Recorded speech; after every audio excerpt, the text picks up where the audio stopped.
An organic compound has empirical formula C3H3O. This one is the empirical formula. If molar mass of the compound is 110.15, molecular formula of this compound is, मुझे option से कोई गर्ज नहीं है, मैं नहीं option देखना चाहता, मैं कैलकुलेशन करना चाहता हूं, मैं खुद आंसर इसका निकालूंगा। बाज ऐसे क्वेश्चन आते हैं स्टूडेंट जिसमें आपको ऑप्शन की तरफ जाना ही नहीं पड़ता, आपको कैलकुलेशन करनी पड़ती, और at the end of calculation आपको पता चल जाता है आपका करेक्ट ऑप्शन कौन सा है।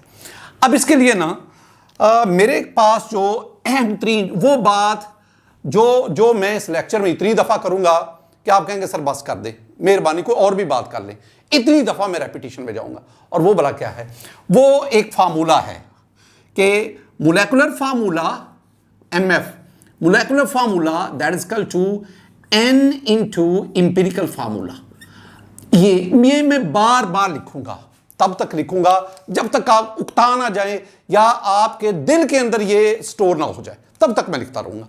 अब इसमें देखो आपके पास इंपिरिकल फार्मूला गिवन है और वो कितना दिया हुआ है? वो है C3H3O, स्टेटमेंट के अंदर है C3H3O।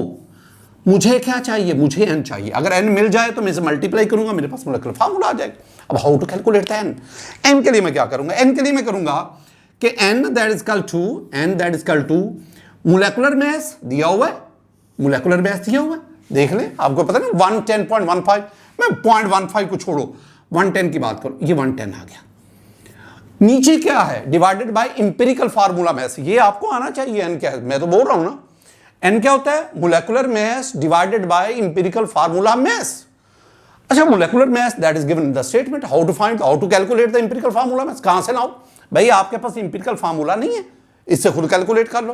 कितने कार्बन है? 3 है, एक कार्बन 12, तो 12 3 36 प्लस एक hydrogen 1, atomic mass 1, 3 hydrogen 3 plus oxygen 16, एक ऑक्सीजन है 16।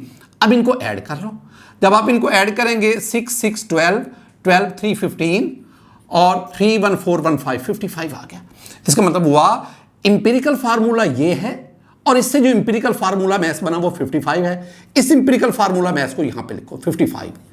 अब डिवाइड करो, वेरी सिंपल, ये तो सिंपल आना चाहिए ना, तो ये 2 आपके पास आंसर आएगा। इसका मतलब है n की वैल्यू क्या आ गई? 2, वो मैं यहां 2 पुट करता हूं और अब 2 से मल्टीप्लाई करेगा तो मेरे पास C3 2 6 C6 और H3 2 6 H6 and we have O2। अब ये आपके पास आ गया। अब आए ऑप्शन की तरफ, कौन सा ऑप्शन बढ़ रहा है? C6H6O2 कौन सा है? Option A. मुझे बाकी से कोई गर्ज नहीं।